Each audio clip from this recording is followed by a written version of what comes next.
എടുത്ത് കറക്കി എറിഞ്ഞത് കൊണ്ടത് ചാണ്ടിട നെഞ്ചത്ത്.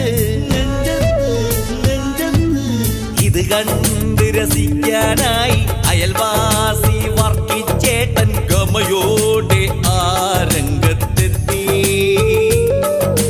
ചാണ്ടീരെ നേരെ എറിഞ്ഞ് കൊതിക്കാത്ത തേങ്ങയൊരെണ്ണം വർക്കിയുടെ നേർക്ക് പാഞ്ഞു. ചെന്ന് പതിച്ചത് വർക്കിട മർമ്മത്ത്. കുടുകൂടെ ചാണ്ടി കുടിച്ചുടൻ സർബത്ത്.